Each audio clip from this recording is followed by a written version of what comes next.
Good morning all. We'll start the session for the September called meeting. I'd like to welcome you all to this meeting. Dave, would you be so kind as to lead us in the invitation? Yes, sir. Thank you. Let's be thankful together. Heavenly Father, it's boundly before you, just thanking you for a new day, and thank you for the gift and the beauty of summer and all the things that grow, all the things that I've enjoyed on my plate here over the last couple of months. We thank you for the blessings of our families and ask for your protection over them. The opportunity to lead in a county that is growing and truly cares about patriotism in our country, and we just ask that we would give back to our community here this morning in the decisions that we make in Christ's name. Amen. Thank you, Dave. Next up on the agenda is the approval of the minutes from the August 19th meeting. I'll entertain a motion. So moved. Is there a second? Okay. All in favor of the meeting minutes of the 19th? Say aye. Aye. Any opposed? Motion carries. Also want to see if there is, I'll entertain a motion for the called meeting, or the joint meeting for August 20th. Is there a motion? I make a motion that we approve the minutes from the call meeting on August 20th. Okay, is there a second? Second. All right, all in favor? Aye. Aye. Any opposed? Motion carries. They're having a hard time hearing us, I was saying up here.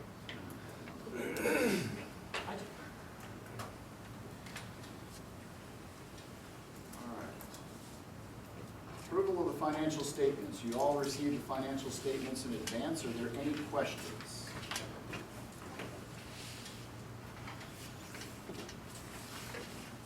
Actually have one. Terry, speaking to the income on the P&L, I see that we have a delta. Is this primarily due to the fact of reduced traffic with COVID and also the Paulding Jet Center current issue? Yes and yes. Okay. Is there anything else in there that adds to it? When you say delta, you mean as compared to the budget? Yeah. Well, the budget was an estimate at the beginning of the year, of course, so you always have deltas between reality and what actually, or what was budgeted. But we have had significant reduction in income because of this building not being rented out for weddings, parties, and so forth. That's probably the biggest impact. And more recently, Paulding Jet Center, we're going to lose about $10,000 in this FY because of Paulding Jet Center rent going away, and that'll shift to fuel sales income, as you'll see on the budget estimate that I'm presenting later. What was their average flowage fee a month, Paulding Jet Center? About $1,000.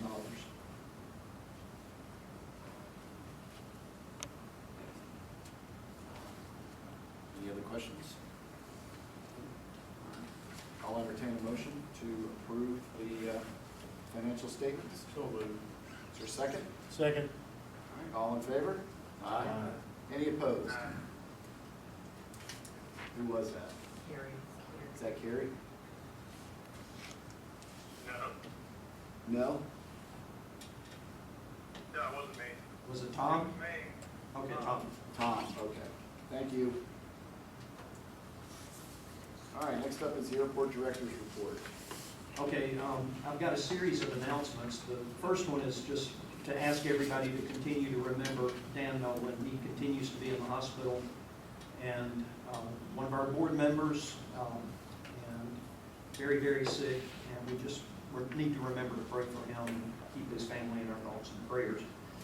Next thing is, because we've got a couple of folks on dial-in, I wanted to ask Tom, as our attorney, to refresh our memory on Georgia open meetings law as it pertains to dial-in. So Tom, if you would. All right, typically there are two ways that a board like ours, an authority like ours, can conduct a meeting by teleconference. One is if during times of emergency, which sometimes this would qualify because of the nationwide pandemic, you can have an entire meeting that's being conducted by teleconference. So some entities are conducting Zoom meetings, and those are public meetings, and the entire board can appear by teleconference or via Zoom. If you do that, though, you have to provide simultaneous access to the public. And sometimes you run into some logistical problems with how you can do that, so that the public not necessarily can ask questions and participate, but at least has the ability to view it as it's ongoing. So same access that the board members would have, the public has to be able to have. You also can have, in a couple of situations, you can have particular members, not the entire board, participate via teleconference, which is what you do in here today. There's a couple of other requirements for that to happen. One, you have to have an actual quorum of the authority present. So in order for certain members to participate via teleconference, an actual quorum has to physically be present.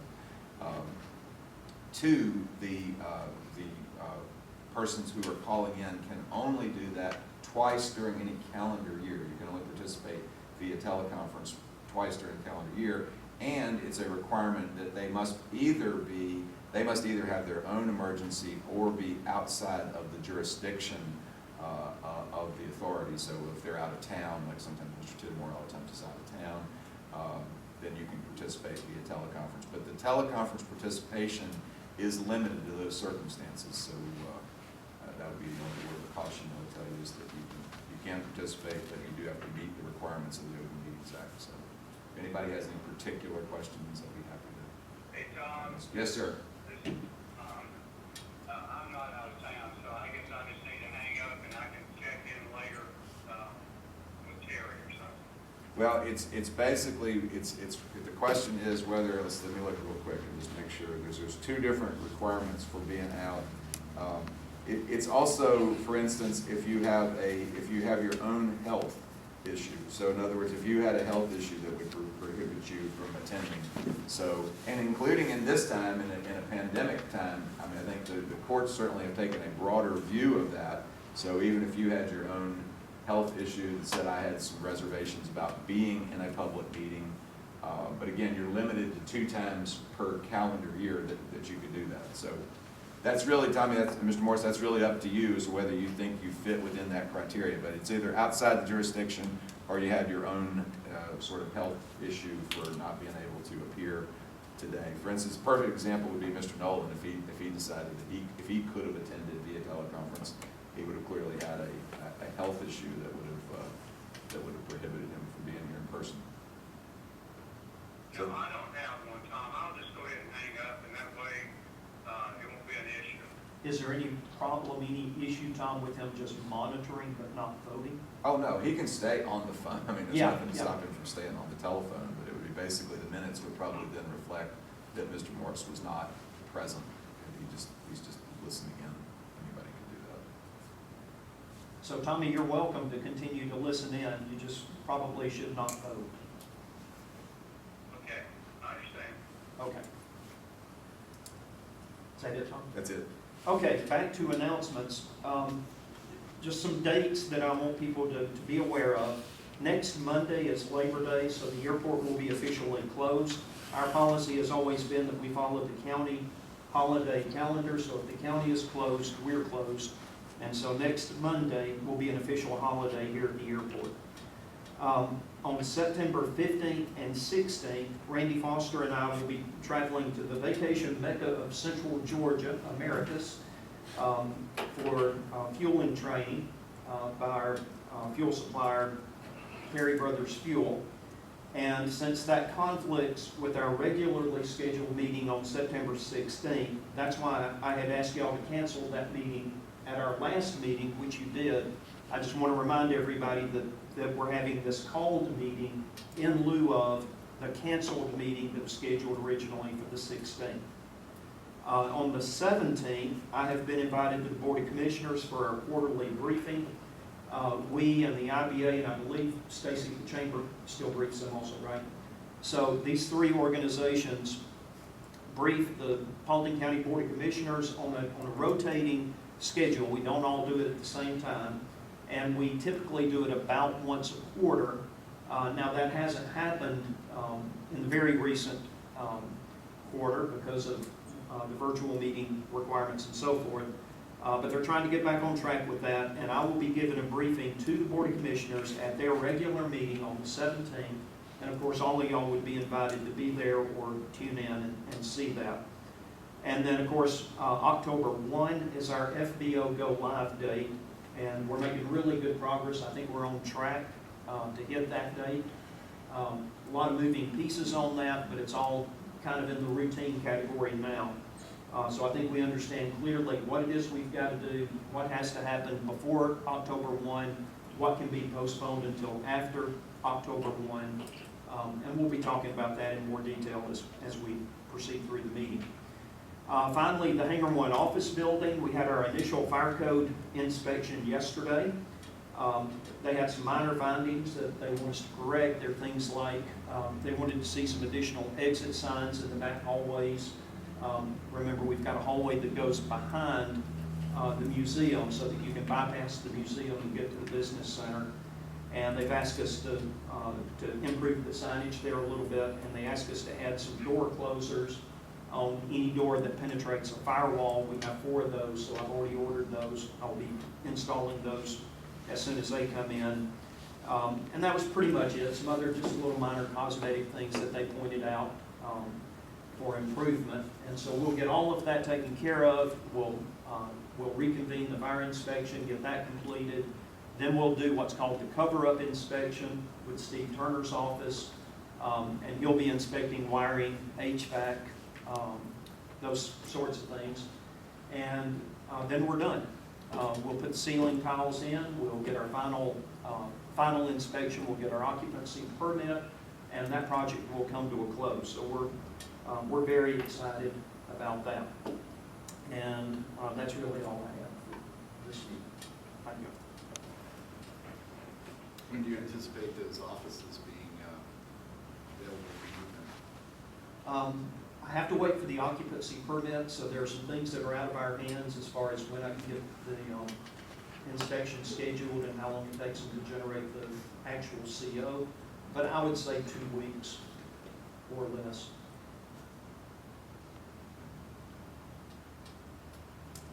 Has everybody signed a lease on that we've talked with?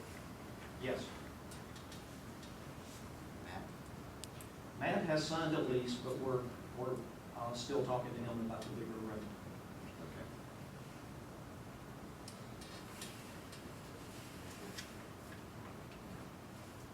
Okay. Next up is the discussion of the strategic plan.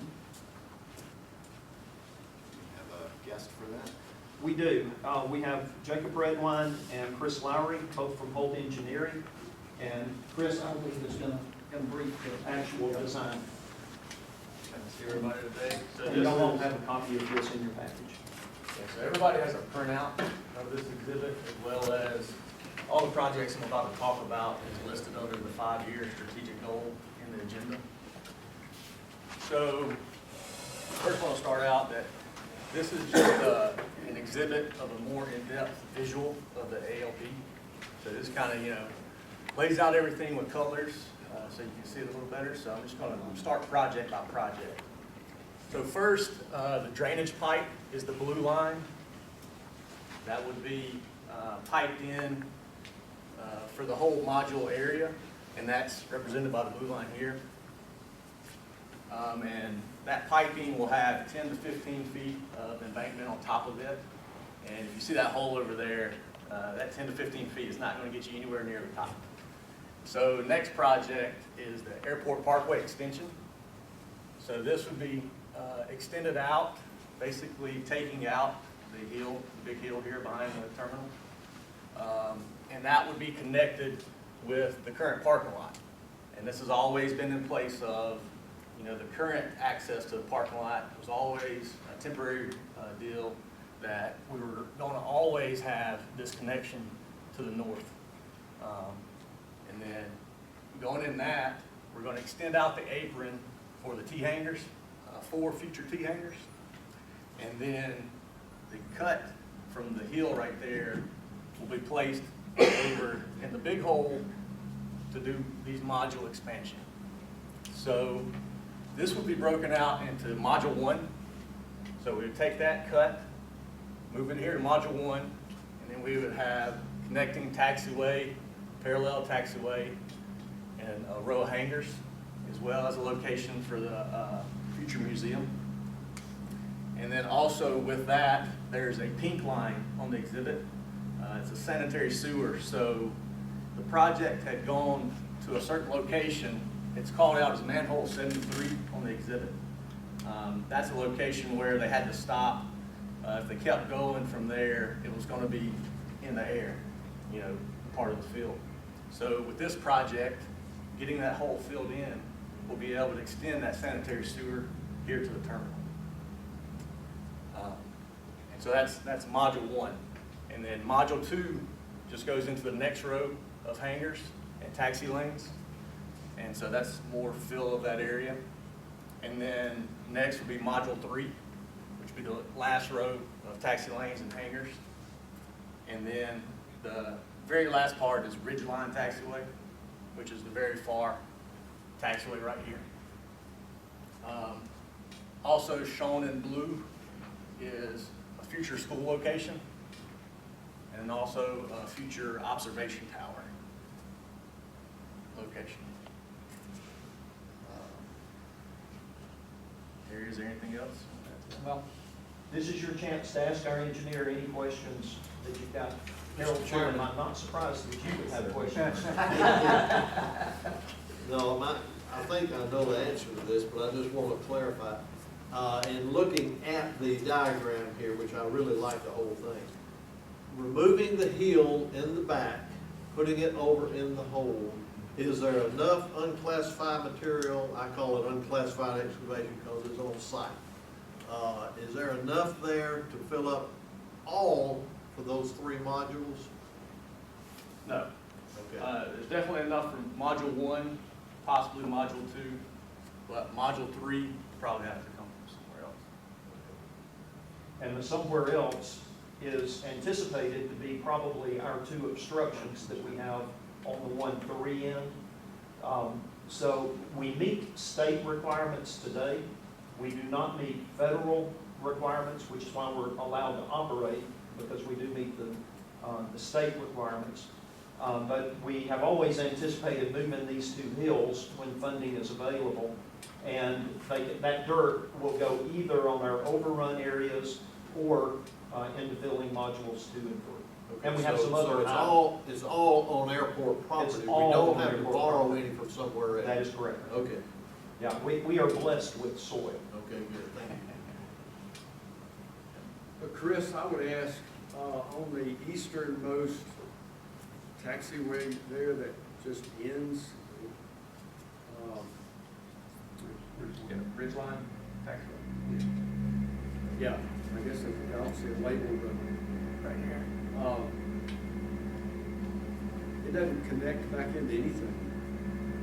I mean, you can come off the parallel taxiway and hang a left and go to your hangar. I just don't see why it's even there. The full length of it, I'm sure it's for future growth, but Exactly. It's for future, outside of this 5-year strategic plan. But yes, it's there for future growth to that area to the northeast. So this is the 112 acres that is federally obligated property that was at one time envisioned to be an industrial park, but the FAA actually paid for that land, so it has to be used for, quote, an aeronautical purpose. And the only way to get to that property would be Ridgeline Taxiway. So we are stubbing in the design for Ridgeway Taxiway, and that'll be on the 5-year plan, but that'll be like the last priority, and that would happen after you've built out modules 1, 2, and 3. So that gives you additional growth for the airport for the next 20, 30 years. Or if Michael Hughes is as good as we think he is, maybe the next 5 years. So that's number 10 on the list.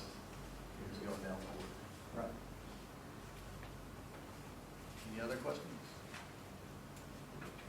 I want to emphasize, folks, that there is nothing new here from what was contemplated in 2008 when the airport opened. The airport layout plan from the very beginning has contemplated modules 1, 2, and 3. And we've added detail and some clarification, and we have added the growth potential of Ridgeway taxiway there. But other than that, this is the vision that the airport has had from the very beginning. Airports are built incrementally, and this is just the next logical increment for this airport as it was originally designed and contemplated. Well, that's very, very exciting, hopefully to all of us. The, what's already a tarmac? Well, it's not, it's where the mountain is, but these four, what's kind of an olive green creature hangers. Tell me again, how many of those we could build and fill right now? All of them. 40. That, the contemplation there is for 40 individual T-hanger stalls. So it's 4 buildings of 10 individual T-hangers. And we have that many people on our waiting list today. So Atlanta is out of T-hangers. Atlanta, in fact, is out of all hangars. We are the closest airport to downtown Atlanta that has this kind of property available for airport expansion. Fulton County has just gone through an expansion, but Dave, you can tell us that's probably pretty much all leased out now, I'm going to guess, for that north expansion that they've got. Do you know? Yes, at this time. It is, Okay. yeah. Yeah, so this is very precious real estate for the aviation market in the Atlanta metropolitan area. And it will put us in very good position for economic development if we had pad-ready sites that we could point, the next Zaxby's or Chick-fil-A or Coca-Cola or whoever the company might be that's looking for a hangar location for their corporate airplane. Halton County would love to house that airplane and collect the ad valorem tax off of it. Mr. Chairman, another question, sir. Follow up on Dave. Dave had 2 questions there, and I wasn't clear on the first answer to one of them. I understand that we can fill them all. He said, can we build them? What's it gonna take to build them? Okay, let me address that. I sent y'all an email note 6 weeks or so ago on my opinion, and all that is an opinion. Y'all get to decide what you really want to do. My opinion is the county should own the T-hangers, and the tenants should own the box hangers. And I had a long explanation of why I thought that was so, and it has to do with taxes and land lease rates and the competitive market and so forth. But I do not envision that the county or the airport authority would build any of these box hangers. These box hangers, in my opinion, should be built by tenants. And then those tenants would pay taxes on not only the contents of the building, but the building itself. And they would pay us a land lease rate at our standard 25 cents per square foot per year, which works out to about $800 per acre per month, if you want to think of it that way. And then the tenant would be responsible for the engineering, the design, the upkeep of that building for the 20 or 30 years that they hold the land lease. And then at the end of the land lease, the building reverts back to the airport as ours to manage going forward. So that's the business model for all airports, all public airports in America. And the FAA has their own reasons why they push us into that business model. I think it works well for us, and it keeps us competitive with all of the other airport markets around us. The tenants understand that.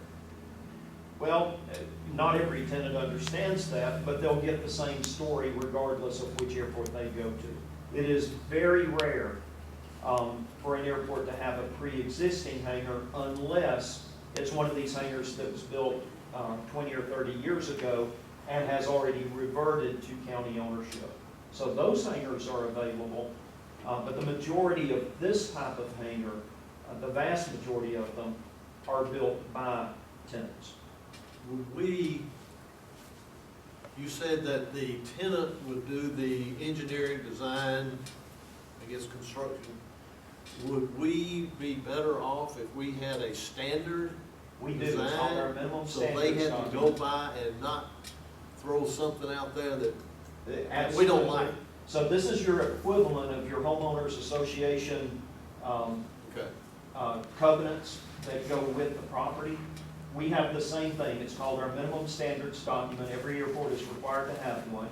Ours has not been updated since 2010, because quite frankly, it hasn't needed to be. I routinely look at that and review it for consistency and accuracy, and it's still a perfectly fine document today. But it specifies finishes, what kind of doors go on the hangars, minimum sizes, if you're gonna operate a business, it specifies your insurance requirements. It's that type of document. And again, I sent that to y'all last month as part of your background package. And I would recommend that everybody read that, just at least scan it, at least read the table of contents to understand what type of covenants we have here at the airport, so that you know that when we have new tenants that are contemplating building here, we have the right guidance and documentation that says this is how you would do it on this airport. I just have one more follow-up question if I could. I understand that on this, the olive, the T hangers, I think you call them over here. Funding for the rest of it. Now, I know we apply for grants and everything. Do we have a plan, a funding plan, or are we gonna have to go out and have a bake sale, or how what's our plan for funding So that? So that's a complicated question with a fairly simple answer. We can fund these projects locally, we can apply for state grants, we can apply for federal grants. And in the case of the federal grants, they're often matched partially with state money and local money. So the funding is really a separate piece. In theory, we could fund this entire project with just our $150K per year entitlement, but it would take you about 20 years to do so. So the leadership of the county could decide that they want to speed up that process and do some of these projects with local funding.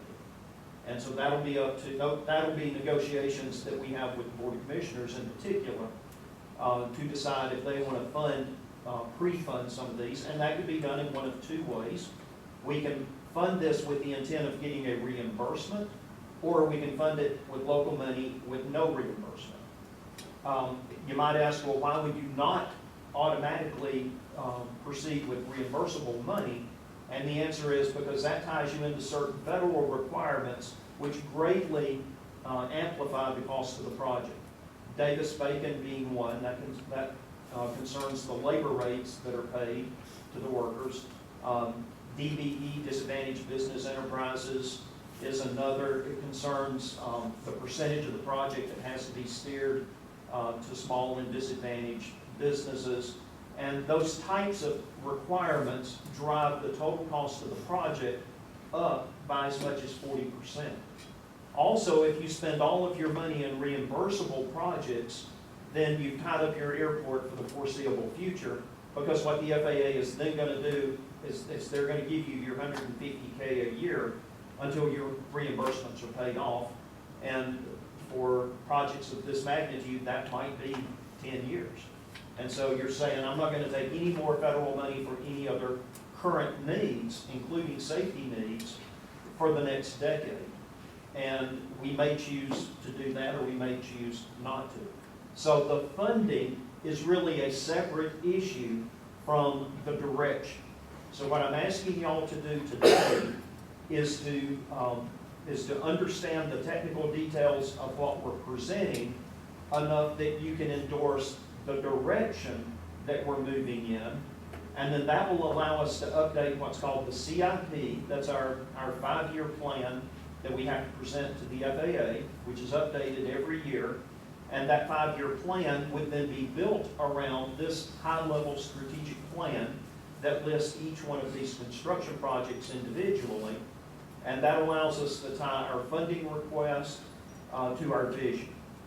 So while I can't tell you today how long this would take and where the funding exactly would come from, what I can tell you is we need to agree on a direction so that we all agree that we're moving in the right direction. And so that there are no surprises, I want you to know that if you all approve this today, it will be my intention to present this to the Board of Commissioners at their meeting that we've been invited to on the 17th and ask them to endorse the same plan because they are co-sponsors to the airport, and we've seen what happens when we get crossways with our co-sponsor. So it's very important for us to be in lockstep with our Board of Commissioners and our Paulding County Airport Authority. And that's what this exercise is really about, so that we have been 100% transparent in what we're doing, what direction we're moving in, how we're going to set up our 5-year plan going forward, what the airport will look like when this series of construction projects are over, and we can then start calculating what would be the economic impact to the community if we in fact had this. If we had 25 hangar sites ready to go today that we could market to potential industry that's looking to Paulding County to move in, that would have value. And so part of this group, that's the bigger group that's meeting on economic development in all of Paulding County, which includes essentially all of the public entities that are concerned about economic development, is what is our vision as a county going forward. This is our piece of that vision. So this is how we fit into the bigger picture of economic development in Paulding County. Very long answer to a short question. No, Did that that's a very, answer? very good answer. Mr. Chairman, I for one, I like this.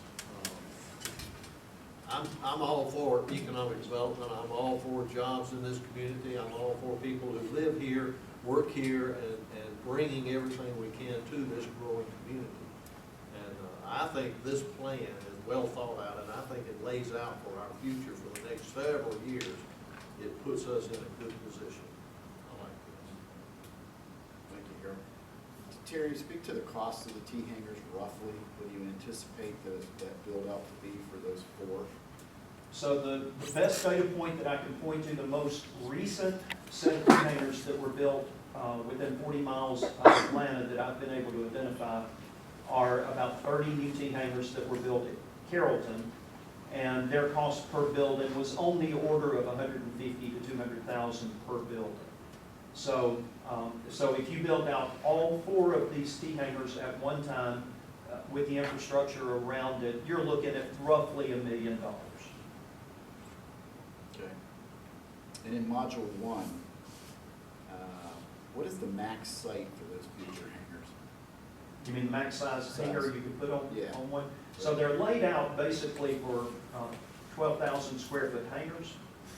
Because remember, as we painfully have learned over the past 5 years, there are additional fire code requirements that kick in at the 12,000 square foot level because of NAFPA 409, which is your hangar fire code standard.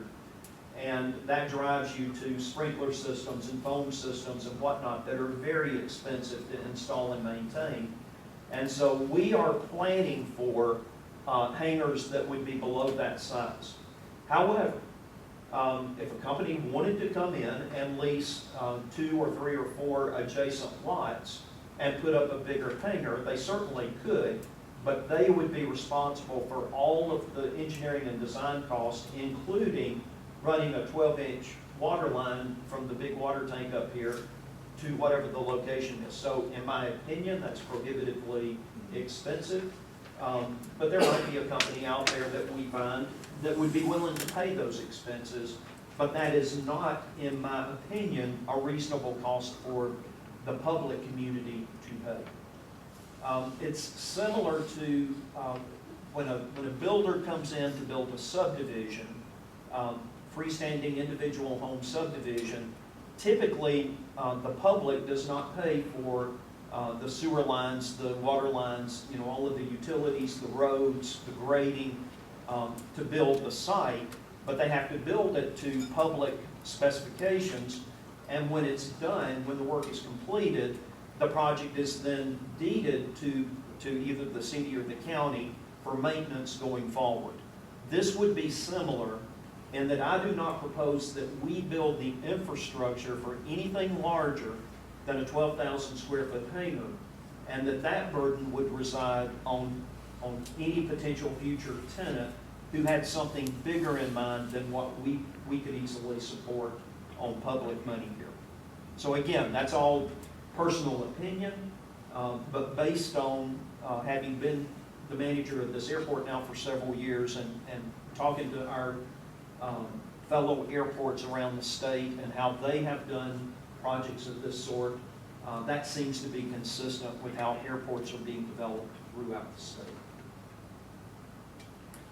I'm assuming that the buffer between the future hangars in Module 1 and 2 and 3 are to code, fire code? Yes, individual freestanding hangars have to be 50 feet apart, or they have to be separated by a firewall similar to the one that we built inside our large hangar. So these are laid out so that they meet all of the NAFPA 409 requirements. Would we need it on the ends? The what on the ends? The buffer here on the ends with the taxiways? Is that required?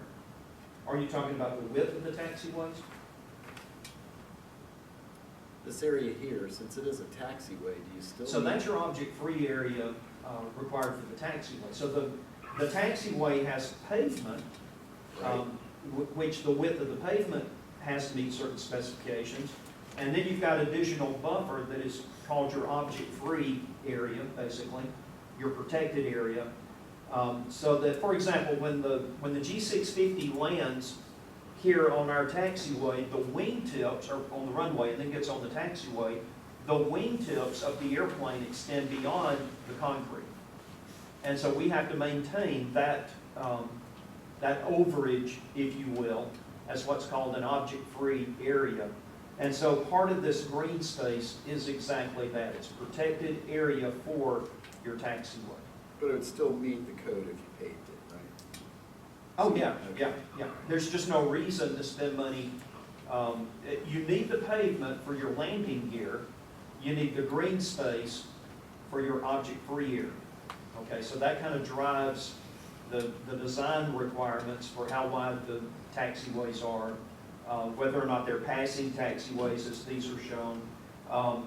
This is a modern design based on current,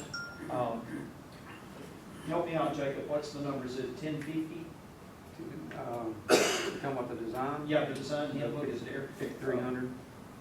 Which one? 5300. 5300 is our design requirements that the FAA publishes to all airports. These are your design standards that you have to follow. I had a couple more questions. On the, see the hangar 1 drive coming out of the corporate hangar going north? Yes. There's 6 X's. I ought to know what those are. And then if you go to the east side of hangar 1 drive, is that big field there that apparently nothing's designed to be in there? So the X's are existing defined hangar locations on the ALP as it sits today. The field would be an area where you would anticipate a hangar being built. It just hasn't been added to the ALP. So when we update the ALP, which will be one of the necessary steps going forward, we're required to update our ALP periodically. That field really needs some X's shown in it. But we could put a hangar there today. It's just not shown on the ALP today. Thank you. Any other questions? I've got one, Mr. Chairman, if I may. Go right ahead, Gary. Hey, Jerry, can you hear me? Yes, sir.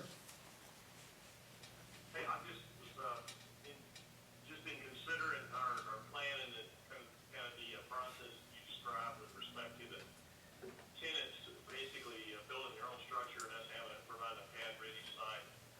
I'm just thinking through it in terms of cost and, you know, a particular tenant being able to recover that investment.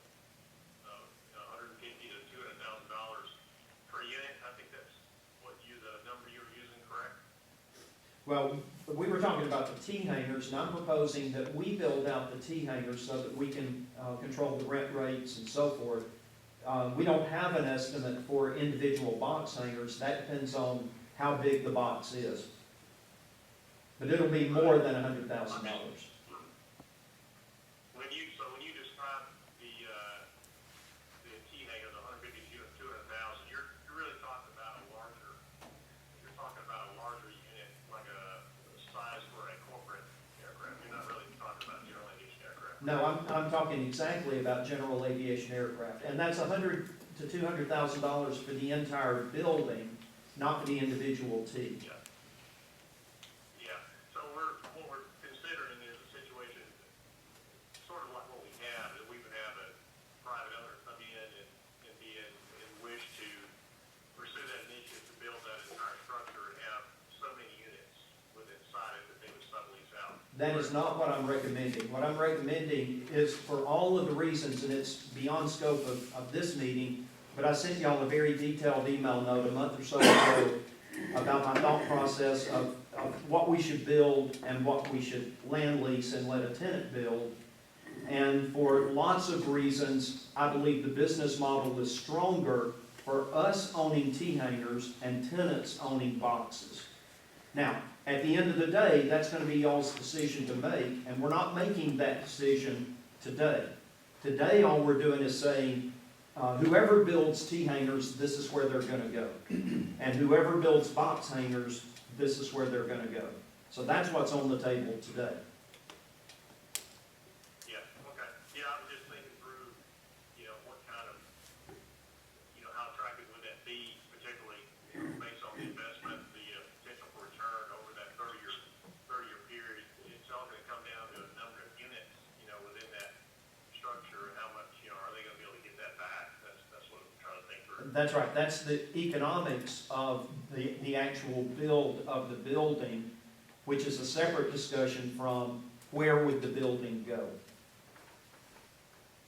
Right, but we're still thinking as far as box hangers for small and general aviation aircraft, we're thinking about, it would really be, I think the better way would be to build those ourselves. Is that also what you're proposing? No, I disagree. Box hangers for individual tenants should be built by the individual tenants. T-hangers, which are your apartment complex of aviation, we should build those and control the rental of those buildings. That's the better business model in my opinion, and I've laid that out for y'all in detail, and we can discuss that at a different time about who would build it and who would own it. But it is an economic decision, an economic discussion about how you're going to actually build the buildings going forward. Yeah, we just need to, I'll look at it later, and I'll go back and look at the data. I think for a box hanger, we just need to look at some point, not right this second, but the overall cost of what that would really look like for a typical, engine, general aviation aircraft owner. Terry, that's what I'm saying, just something we can look at later, to see kind of what kind of number we would be talking about, and with that kind of number, would that really be something that would be attractive to the typical general aviation aircraft owner, say a single engine, $60,000 to $120,000 airplane in the metro Atlanta area, that's all. So, Right. something to think about. Right, so this layout with these 25 or so 100 by 100 boxes are not targeted to general aviation aircraft. They're targeted to Saxby's and Chick-fil-A and companies who are going to put a Learjet in here, not a Cirrus. So it's a very different market that we're going after in modules 1, 2, and 3. Yeah. As long as we have our plan forward, though, the general aviation aircraft. Well, that's what these rows of T-hangers, these T-hangers would handle anything up to a small twin, like a Cessna 310, a Baron, something in that class would fit in the T-hangers.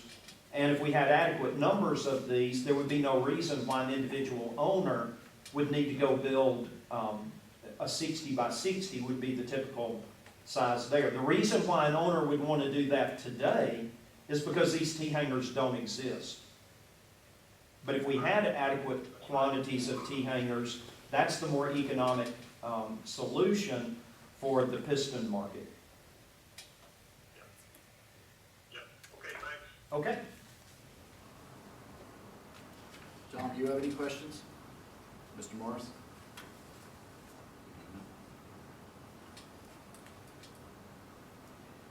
Any other questions? Any questions from the audience? All right. What else is calling? With that, I'll entertain the motion to approve the high-level strategic plan as represented in the graphic in the document titled High-Level Strategic Plan. Mr. Chairman, I'll make that motion.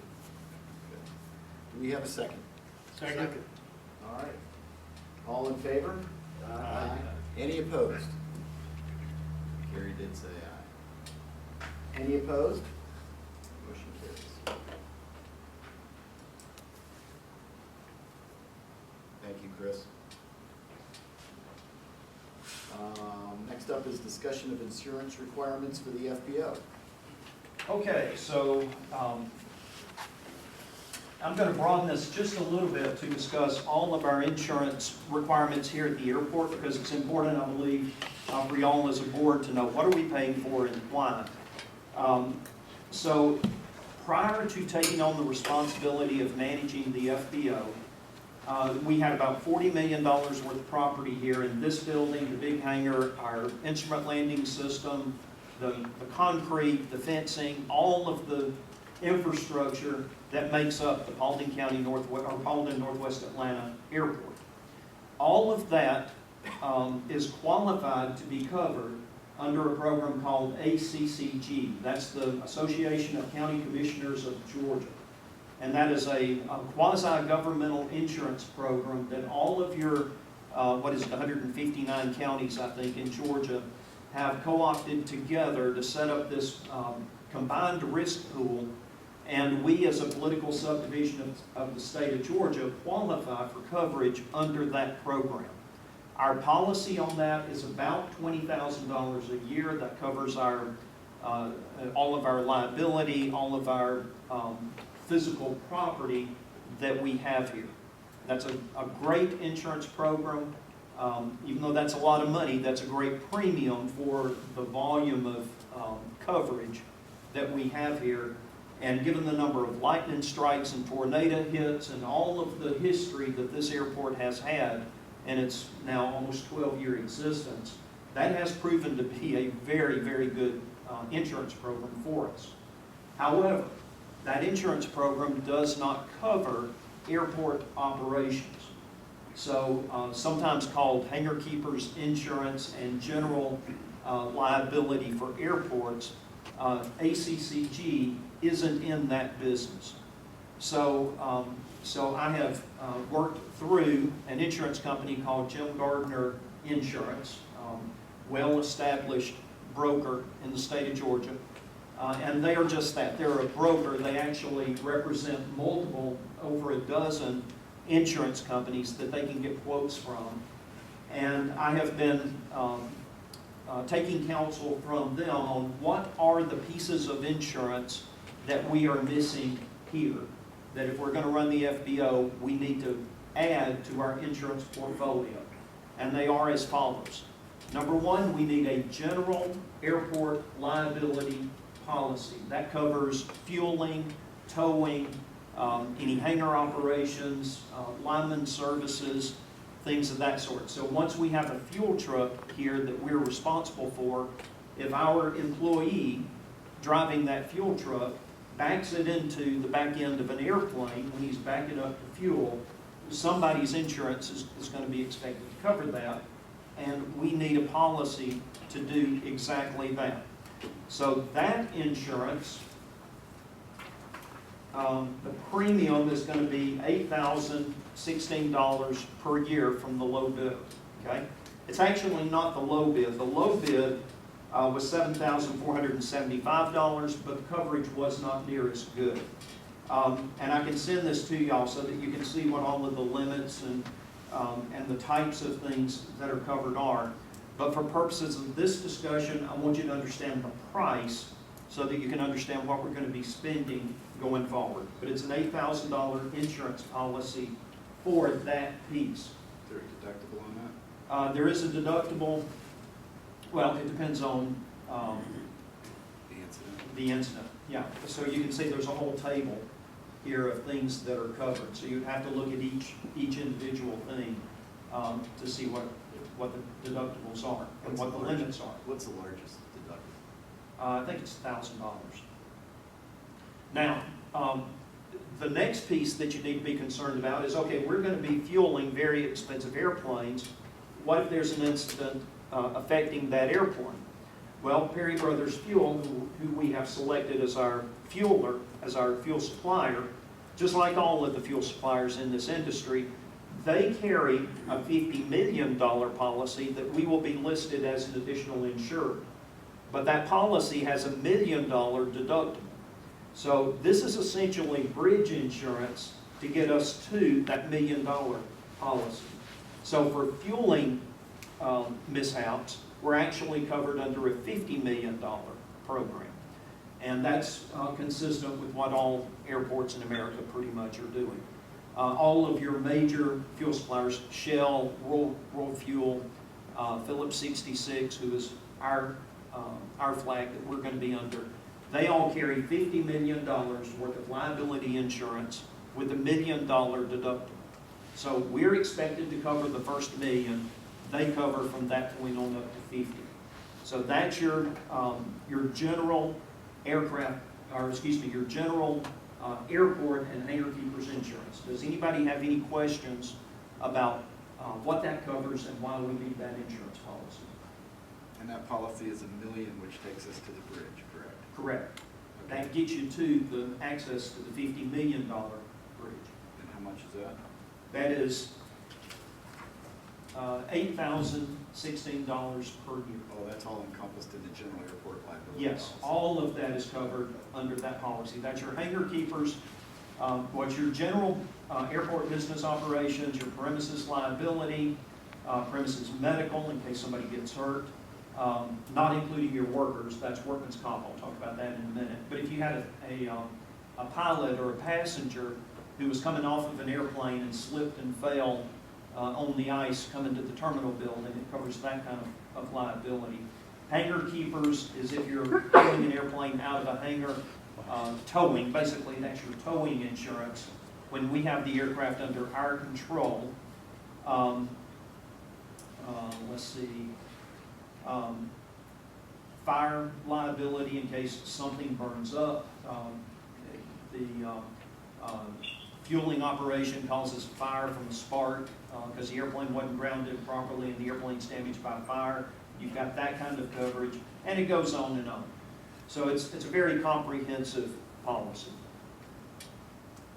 Any other questions about the general liability, airport general liability insurance policy? Okay. The next piece is workman's comp. I thought this would be the easiest piece, but it turns out very few workman's comp companies, and I only found 2, cover lineman operations. That's considered a high-risk business because you're out there in front of jets and moving propellers and you're fueling airplanes and so forth. So it's considered a high-risk operation.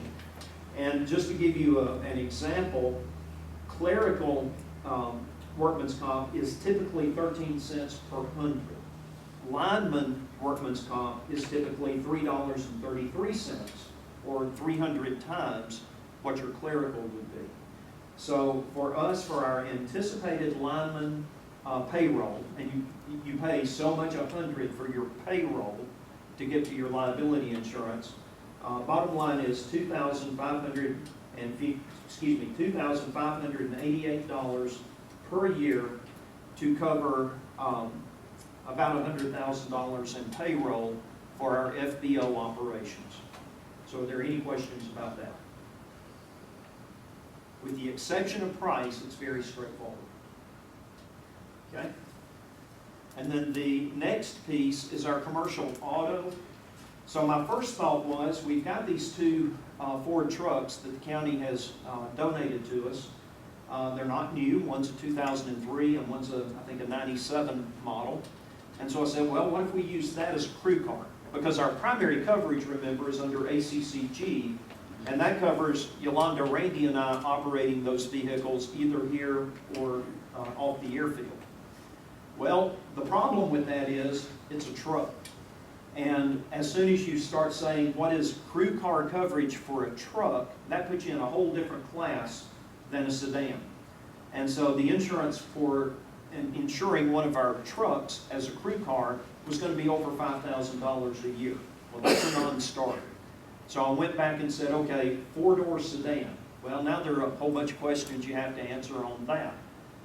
The age of the vehicle is magical here, because you have to have a vehicle old enough that you're only getting liability. You don't want to put collision insurance on one of these crew cars because you can't afford it. So you've just got to say, I'm going to eat the loss of the vehicle, which means you don't want to spend more than $4,000 or $5,000 for your crew car, because that's essentially your deductible for that vehicle. And it can't be older than about 10 years old, because the price of the liability insurance starts to go up because of maintenance issues with older vehicles. The brakes could fail, those kinds of things. There are no airbags in older vehicles. And so they're in a different risk pool. So for the sweet spot of 5 to 10 years old, our crew car insurance, which would cover operation by any licensed driver over 21, would be $1,644 a year, so about $150 a month, which is very reasonable for that type of coverage. We don't have to do that today. I'm just trying to fully disclose what our total insurance package will look like as we go forward. We need a crew car. We need to be able to provide pilots and crew with the vehicle, so that when they land here, they've got a courtesy car that they can run to town and get food, while their passengers are in town working the $20 million deal to bring the next Costco here. So that's kind of the business model that this represents. So are there any questions about why you have a crew car and the price of a crew car insurance package and what it covers? That's $1,044 a year, you said? It's $1,644 per year. That was the best quote that we got on crew car insurance. Okay?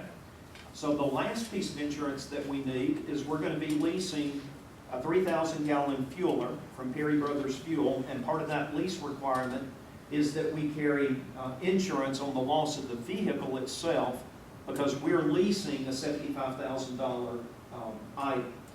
And the good news here is that even though that's a very pricey special item, it is an off-road vehicle. It is not licensed for operation on the highway, which means it operates on our tarmac and nowhere else. And believe it or not, that insurance is only $758 a year. Very affordable. And that's for $75,000 of coverage, and that would restore Perry Brothers whole if we destroyed their truck on our premises. Any questions about that piece? All right.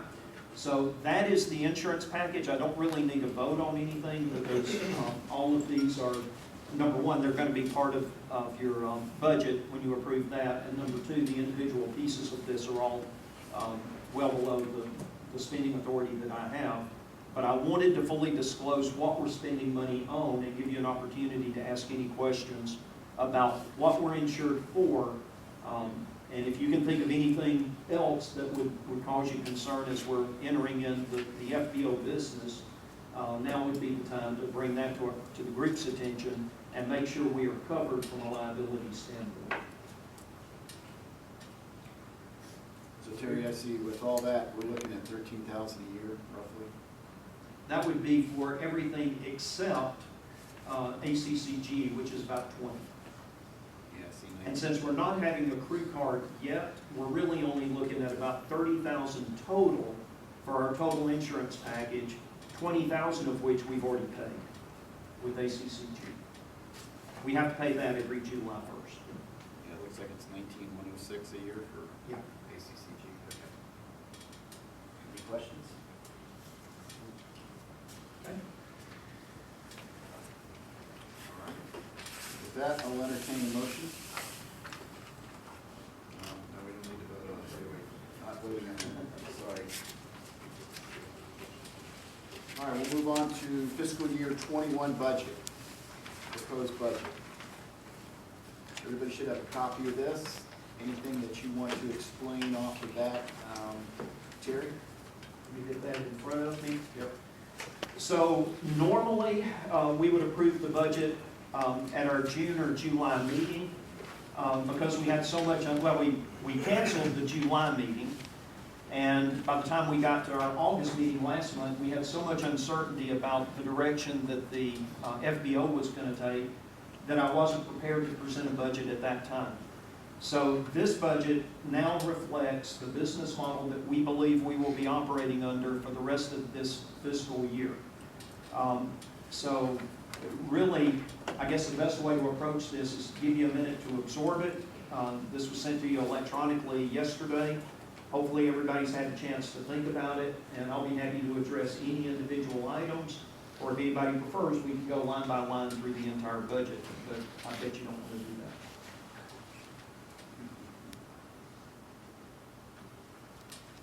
But I would recommend that you ask questions. Now is a great time to understand any one of these individual items and what makes up the various components of each of these budget categories.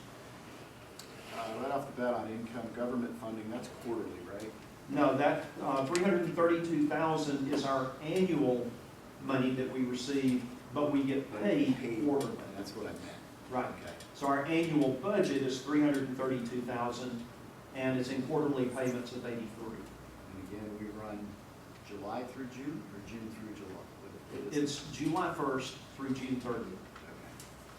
So we will receive our next increment of intergovernmental agreement funding on 1 October, which conveniently coincides with when we have to pay for our first load of fuel. And speaking of fuel, net fuel sales, the thought there is the amount of income, 50,000, is the thought of $1 over cost. I'm proposing that in general, if you look at the market that we're in general, the price for self-serve fuel is about $1 per gallon over cost. So we would be profiting, if you will, even though it's not all profit, that's our net proceeds when you subtract the cost of the fuel.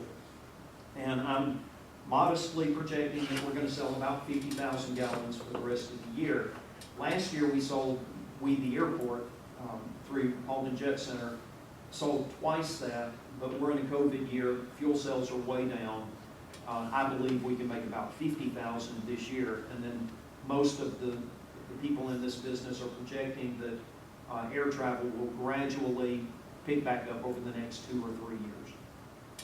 So our best projection right now would be 50,000 this year, 75,000 next year, and hopefully returning to 100,000 in year 3.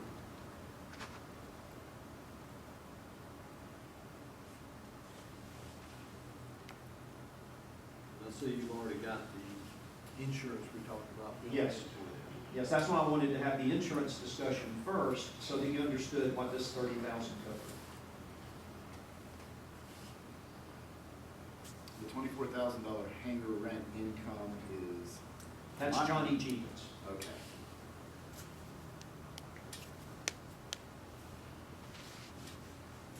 And his lease is how long? 2 years, I believe, remain. I'd have to go check, but I believe it's 2 years.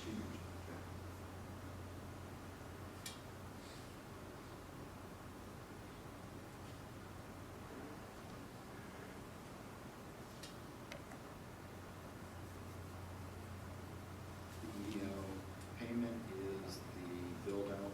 That's the $75,000 we borrowed to build out the office building. So our pay back on that, which Michael informed me a few minutes ago, we owe him this month on the 2nd. Thank you, Michael. $16,000 a year is our payback on that. And just by way of refresher on these, that $16,000 is for 5 years. So we're in year one of a 5-year note there. The prime contractors was $1,000 a month for 120 payments. And I believe we are now entering year 5 on that. So we're about halfway through with that. And that's paying back the remainder of the construction costs of Hangar 1. And the John Deere is for our big zero-turn mower.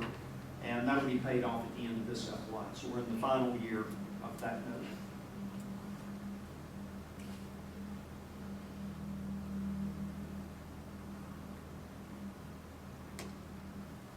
Is the rental, conference room rental, is that based on previous COVID or? It's based on where we are now. So 6,000 would be about $500 a month. And I'm projecting that for the rest of the year, we're probably going to generate about $500 a month. We were generating quite a bit more than that. See, one private event, like a wedding, might pay us $1,000. A birthday party, a big birthday party might pay us $400, and you might have 3 or 4 of those in a month. So that was the revenue we were used to getting up until February, and then that fell off to almost nothing.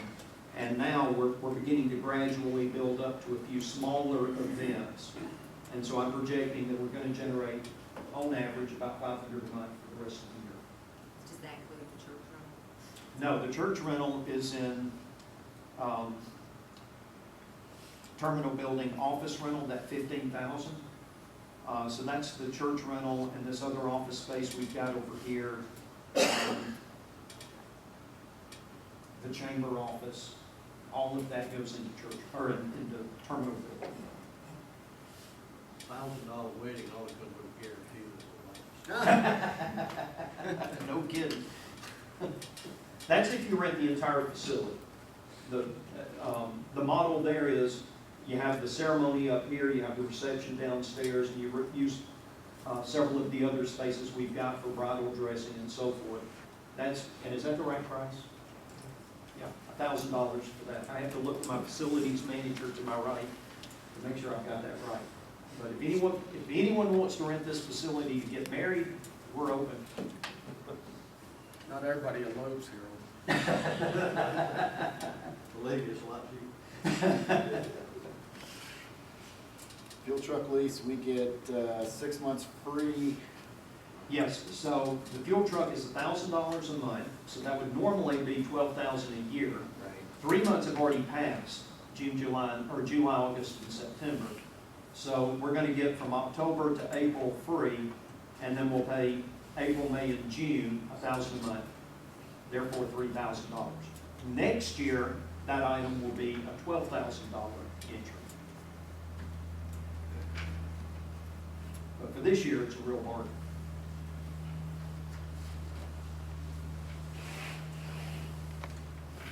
Anybody else have any questions?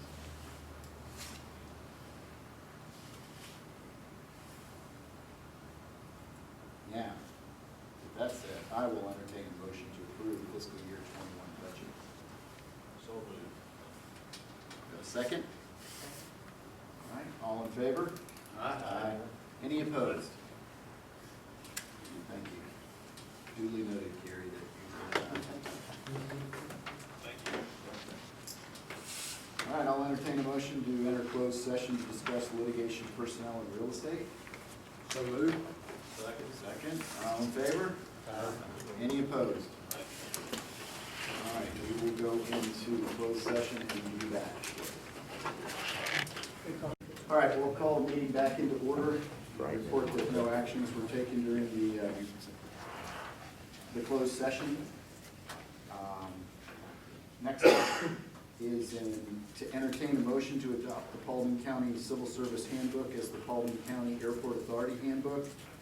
I do want to let our counsel speak to this point a second. Tom, would you like to add some clarification? I would. I just want to make sure that it's clear in the minutes on that, although we're adopting the Civil Service Handbook for the Paulding County, that's the same as Paulding County. We're adopting that for the purposes of promoting what the rules and regulations are for, and the policies for that particular employee or any employees of the airport authority.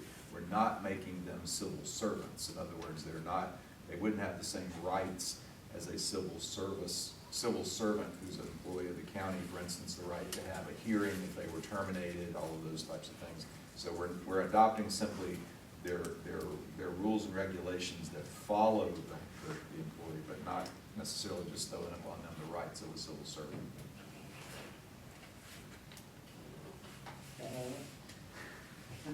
With that, any questions on it? If not, I'll entertain a motion. So moved. Second? Second. All in favor? Aye. Any opposed? What's that, Kerry? Aye. Gotcha. Thank you. All right, at this time, we'll move on to any new business. Yes, sir. Could I make a motion to amend the agenda, please? Yes, sir. I'd like to make a motion that give Terry Tibbetts the authorization to hire a full-time lineman for the FPO. Okay. Second. Second? All right, thank you. Any discussion? All in favor, say aye. Aye. Any opposed? That's an aye, too. No opposed, motion carries. Any other new business? If not, I'll entertain a motion to adjourn the meeting. So moved. All right, we have a second? Second. All in favor? Aye. Aye. Carried.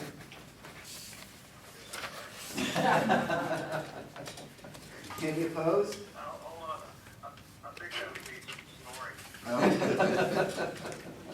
None are opposed. The meeting is adjourned. Thank you all. Okay. Thanks, everybody. You gonna hang up or are you gonna stay?